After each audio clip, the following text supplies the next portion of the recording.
Hello YouTube and welcome back to the channel. It's me again in this weird setup. Today I'm going to be answering one question that you guys left for me in the comments. And well, again giving you a little bit of background on horror games and how I really got into them. What's your favorite horror game so far? I'd like to mention a couple of them. First one, well actually three. The first one is maybe not my favorite horror game since I started uploading this year, but maybe the one that actually got me into horror games. Last year I actually played this game and I did a playthrough of this game, and it's called Condemned Criminal Origins. So this is quite an old game, but I remember that I saw PewDiePie playing it, and I saw like the first 2 episodes and I said, I like the game because yes, it's a horror game, but you're actually part of a police force, you're investigating serial killers. And I said to myself, maybe this is a game that I can actually play. Because yeah, before that I had never ever played anything related to horror. Maybe the infamous Slenderman, the 8 pages, but even that I could, I remember collecting like 2 or 3 pages and then quitting the game as soon as Slenderman showed up because I was just too terrified.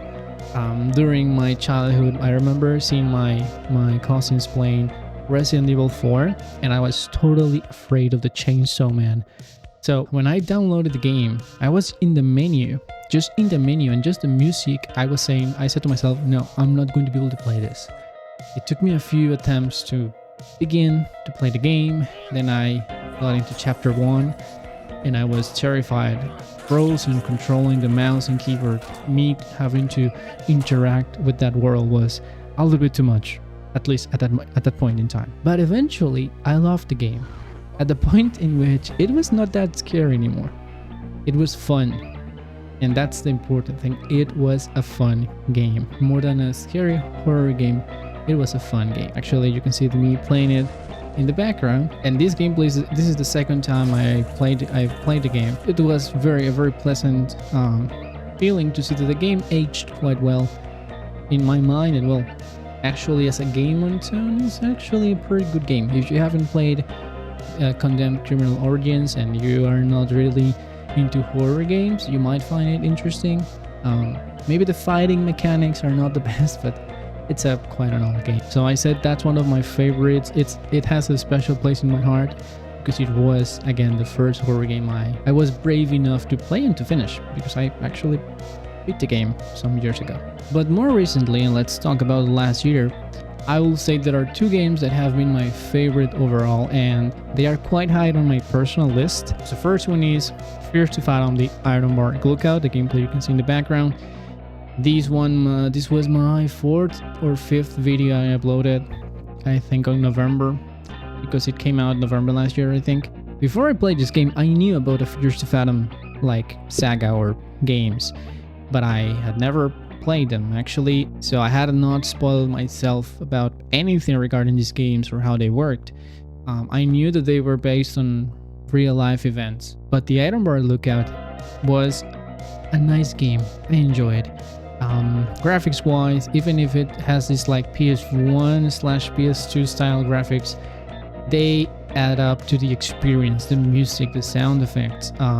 In this game you spend quite a lot of time alone in the forest in a watchtower, and so every time you have to leave the fire tower, you can feel the tension, the danger. There's one part in which you see a fire, like some smoke on the horizon, and you go there. You have to walk towards the fire, and well, when you leave the fire tower, it's daytime, but when you arrive to the actual fire, it's totally dark, and you can hear the animals, you can hear some guy whistling, you can hear some screams, and you're like, what the hell, why am I playing this game? Overall, it's very immersive. So I'm not going to spoil the plot because I think it's worth watching it, or even better, playing it. But I just like these kind of games in which there's not a ghost chasing you, there's not a phantom, a zombie, a monster. No. It's people. And Fierce to Fathom in general, not only the Ironbark Lookout, they put you in real life scenarios, and to me that's terrifying. It's terrifying to know that could be you, that could be me, just taking a hike, going through the forest, and things can happen because there's crazy people out there. And yeah, when I finished these games, I end up a little bit terrified afterward, because you just keep thinking about what you just played and hey, how realistic it is. But yeah, first of all, the item bar lookout has been one of my favorites. Now the second game comes from a Japanese studio, Chillazart. Oh, Chillazart. Well, so at this point I've played like 85% of their games, so I think I can tell you that yes, I like their games. So I first played the Kidnap from Chillazart, and that game has a very twisted story. Like, you get several endings, and from what I recall, it just doesn't have any kind of good ending. It just has endings. Period. Like, whatever the hell you try to do, the story is a tragedy. Like, and that one, I really enjoy it. But then I said, I want to try what other games Chillaz has made. And that's when I found Night Security. The plot is quite simple.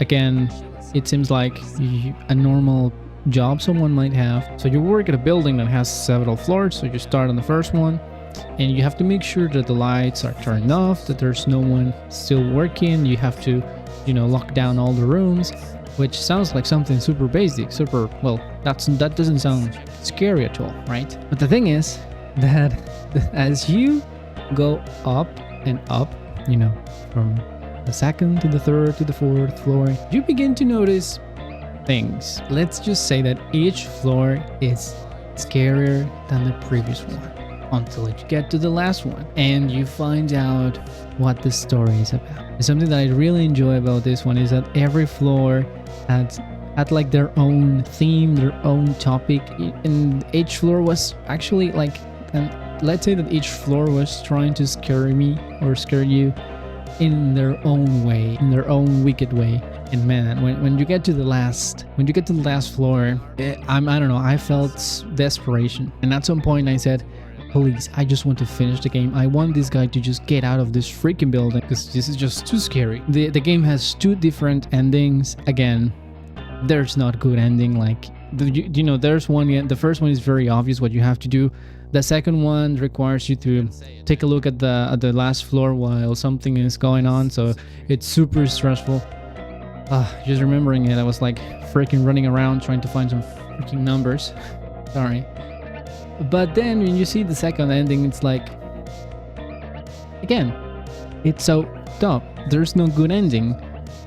And that's something that happens with many Chillaz games. There's not a good ending. In some of them, yeah, the police comes and, they save you or just you actually save people. But most of the time, that's not the case. I find it super scary to be like, when it comes to video games, to be in dark corridors or in dark rooms in which you have to make sharp turns. Because I feel like there's going to be something waiting for me, something that's just going to show, come from the darkness, jump at me. I'll have to run. The game has, of course, it has jump scares. It has many nice things that I like. And I feel like when you compare this game against, other Chillazart games, yeah, you can make your, I'm even thinking of making a top 5 video like this to share with you what I think about each game. But, the amount of fun and how creeped out I was after I finished this game, that feeling has not been matched in the same way or at the same level with other Chillazart games. But well, that's just my personal opinion.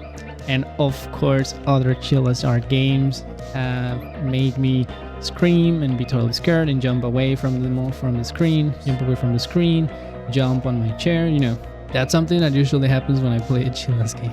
Okay guys, so this was like a mix between me telling you about my past and my opinions about a couple of video games, 3 video games actually. So I hope you enjoyed this video. Stay tuned because I'm going to be releasing one more video answering another question related to this channel. If you haven't watched it yet, there's another video in which I tell and share with you guys the real story behind this channel. Because believe it or not, I didn't start making YouTube videos 1 year ago. It was actually, spoilers, 11 years ago. But if you want to know all the truth and see some very interesting and a little bit cringy videos for me back when I was a teenager, well, just go ahead and check that video. And also stay tuned because I'm going to be releasing one more video with this kind of setup in which I'm going to be answering the second question you guys left for me in the comments. Again, thank you very much for everyone that has supported me throughout this first year.